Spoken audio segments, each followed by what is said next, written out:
तुम्हें बार बार यह सोचकर अपने मन को थकाने की आवश्यकता नहीं है कि तुम्हारा भविष्य क्या होगा, कौन तुम्हारे साथ रहेगा और कौन तुम्हें बीच रास्ते छोड़ देगा। जो जाने वाला होता है वह कारण बनकर जाता है, और जो ठहरने वाला होता है वह हर परिस्थिति में साथ देता है। तुम्हें केवल एक बात स्मरण रखनी है, जब महादेव का आशीर्वाद किसी के साथ हो तब उसका भविष्य पहले से सुरक्षित होता है। महादेव तुम्हें स्वयं सतर्क कर रहे हैं। वे कहते हैं, ऐसे लोगों से दूर रहो जो बाहर से मीठे शब्द बोलते हैं लेकिन भीतर अहंकार, ईर्ष्या और नकारात्मक सोच से भरे हुए हैं। ये लोग पुरुष भी हो सकते हैं और स्त्री भी, लेकिन इनकी सबसे बड़ी पहचान होती है हर बात में स्वयं को श्रेष्ठ समझना, दूसरों की सफलता से जलना और तुम्हारे आत्मविश्वास को धीरे धीरे कम करने का प्रयास करना। ये वही लोग हैं जिन्हें आज की भाषा में नार्सिस्टिक कहा जाता है। वे तुम्हारे जीवन में बार बार भ्रम, डर और शंका पैदा करेंगे। कभी कहेंगे तुम कुछ नहीं कर पाओगे, तो कभी कहेंगे तुम्हारे साथ गलत हो रहा है। महादेव तुम्हें चेतावनी दे रहे हैं, इनकी बातों को अपने मन में स्थान मत देना, क्योंकि महादेव ने तुम्हें किसी साधारण उद्देश्य के लिए नहीं भेजा है।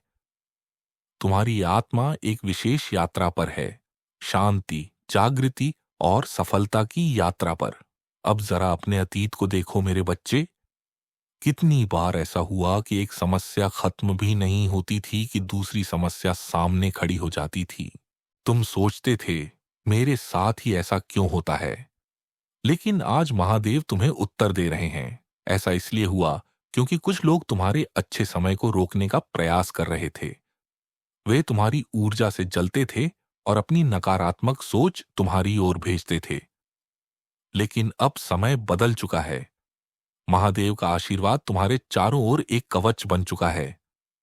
जो भी नकारात्मकता तुम्हारे लिए भेजी गई थी वह अब निष्प्रभावी होकर उन्हीं की ओर लौट रही है, और जो लोग तुम्हारे विरुद्ध थे वे अब अपने ही कर्मों का फल भोग रहे हैं। मेरे प्रिय बालक, यह समय शिकायत करने का नहीं है, यह समय नई दिशा चुनने का है। महादेव कहते हैं, यह तुम्हारा जीवन है। तुम्हारी शक्ति किसी और के शब्दों में नहीं, तुम्हारी आत्मा में है। दूसरों की राय को इतना महत्व मत दो कि तुम अपनी ही आवाज सुनना भूल जाओ। जब तक तुम मेरे साथ हो, दुनिया की कोई भी शक्ति तुम्हारा कुछ नहीं बिगाड़ सकती। अब अपने मन से डर, शंका और बुरे विचारों को बाहर निकाल दो। जो बीत गया उसे जाने दो। जो आने वाला है वह पहले से बेहतर है। महादेव यह भी संकेत दे रहे हैं कि तुम्हारे जीवन में एक ऐसा व्यक्ति प्रवेश करेगा जो तुम्हें सच्चे मन से समझेगा, तुम्हारे अकेलेपन को दूर करेगा और तुम्हें यह एहसास दिलाएगा कि तुम कभी अकेले थे ही नहीं। अब समय है एक साथ खुशियां स्वीकार करने का, एक साथ आगे बढ़ने का। मेरे बच्चे, जो स्वाभाविक है वही करो, जो उचित है उसी मार्ग पर चलो। अपने ऊपर चढ़े हुए झूठे विचारों के आवरण उतार दो, दूसरों की बनाई हुई सीमाओं को तोड़ दो। तुम्हारा सत्य बाहर नहीं है, वह तुम्हारे भीतर है। तुम उसे बार बार लोगों में, खबरों में, शब्दों में ढूंढते हो, लेकिन महादेव कहते हैं, एक बार अपनी आत्मा से पूछ कर देखो। अंत में बस इतना स्मरण रखना, तुम अकेले नहीं हो। तुम्हारे महादेव हर क्षण तुम्हारे साथ हैं। हर हर महादेव।